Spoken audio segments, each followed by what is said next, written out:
అధికారంలో ఉంటే దోపిడీ లేదంటే బ్లాక్ మైలింగ్ ఇది కాకాని నైజం ప్రజలకు ఉపయోగపడేలా పరిశ్రమ తేవాలని మేము ప్రయత్నిస్తుంటే ఆయనేమో అర్ధరాత్రి అల్లుడి పేరుతో 57 ఎకరాలు రాయింగ్ చేసుకున్నాడు. అన్ని అనుకూలతలు కలిగిన ఈ ప్రాంతాన్ని అద్భుతమైన ఎంఎస్ఎంఈ పార్కుగా తీర్చిదిద్దాం. వెంకటాచలం మండలం రామదాసు కండ్రిగిరిలో నూతనంగా ఏర్పాటు చేస్తున్న ఎంఎస్ఎంఈ పార్కు స్థలాన్ని పరిశీలించి శిలాఫలకం ఏర్పాటు సందర్భంగా సర్వేపల్లి శాసనసభ్యులు సోమిరెడ్డి చంద్రమోహన్ రెడ్డి కూటమి ప్రభుత్వం వచ్చాక రామదాసు కండ్రిగ 57 ఎకరాల్లో పారిశ్రామిక వాడ నిర్మిస్తుంది. రాష్ట్ర వ్యాప్తంగా ఎంఎస్ఎంఈ పార్కులకు సీఎం చంద్రబాబు నాయుడు వర్చువల్ గా శంకుస్థాపన చేశారు. వెంకటాచలం మండలంలో జాతీయ రహదారికి అత్యంత సమీపాన రామదాసు కండ్రింగ వద్ద పోర్టు రోడ్డు పక్కన పారిశ్రామిక వాడ ఏర్పాటు చేస్తున్నారు. మొదటి విడతగా 57 ఎకరాల్లో లేఅవుట్ నిర్మాణానికి టెండర్ ప్రక్రియ కూడా ప్రారంభమైంది. మొన్న కలెక్టరేట్ లో ఆవిష్కరించిన శిలాఫలకాన్ని ఈ రోజు ఇక్కడ ఏర్పాటు చేశాం. లేఅవుట్ ఏర్పాటైన తర్వాత 7 సెంట్లు, 14 సెంట్లు, 39 సెంట్లుగా స్థల కేటాయింపులు జరుగుతాయి. చిన్న మధ్య తరహా పరిశ్రమలు ఏర్పాటు చేసే వారికి ఈ ఎంఎస్ఎంఈ పార్కు ఉపయోగపడుతుంది.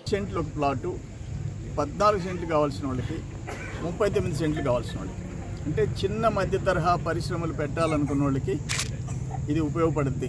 ఎందుకంటే పోర్టు కానీ ఇతర పరిశ్రమలన్నిటికీ దగ్గర, ఇటు మద్రాసు దగ్గర, ఇటు దగ్గర ఎయిర్పోర్ట్ వస్తుంది, కృష్ణపట్నం పోర్టు దగ్గరలో ఉంది. పోర్ట్లు, ఎయిర్పోర్ట్లు అన్నిటికీ అనువైన ప్రాంతం రామదాస్ కంట్రీగా.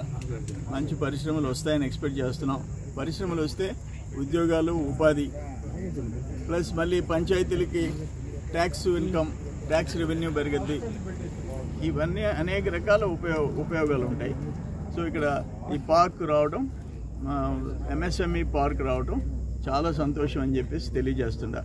ఇటువంటివి చేయాల్సిన పాత ఆయన మాజీ మంత్రి, ఎమ్మెల్యే ఈ 57 ఎకరాలు ఎట్టుకొట్టేస్తాం అల్లుడికి. రేపు ఎలక్షన్ కమిషన్ 2024 పార్లమెంట్ ఎన్నికలు ప్రకటిస్తుంది. కొన్ని రాష్ట్రాల అసెంబ్లీలు ఇంక్లూడింగ్ ఆంధ్రప్రదేశ్ రేపు ప్రకటన అని చెప్పి ఈరోజు వచ్చింది.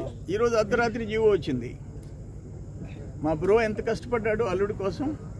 ఒక బినామీ కంపెనీ పెడితే 57 ఎకరాలు అలాట్ అయిపోయింది. ఎకరా 15 లక్షలు కూడా అర్ధరాత్రి వేకు లోపల అల్లుడు దాంట్లో ఎంటర్ అయిపోయినాడు. అప్పుడు దాకా అల్లుడికి సంబంధం లే ఆ కంపెనీతో.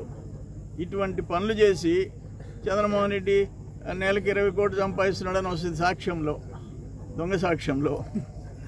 మళ్ళీ 100 కోట్లు అని ఆయన చెప్తాడు. నేను నా కొడుకు నెలకు 100 కోట్లు అంటాడు. మళ్ళీ అప్పుడు 1000 కోట్లు అన్నాడు 2016లో. ఈ కోట్లన్నీ ఎక్కడ పెట్టాలో నా వల్ల కావడం లేదా. స్టాకింగ్ పాయింట్ కావాలా. ఆ కరోనా హౌస్ రెంట్కి ఇమ్మని అడిగా, దానికేం సమాధానం చెప్పుడు. అది వాడు కడతా, ఈ 1000 కోట్లు 100 కోట్లన్నీ దాంట్లో పెడతా అంటే దానికి రెస్పాన్స్ లేదు. ఆయనకి కేవలం నన్ను, నా కొడుకుని తిట్టాలా, కడుపు నిండా తిని బజ్జుకోవాలా, ఇంకా వేరే పనిలే.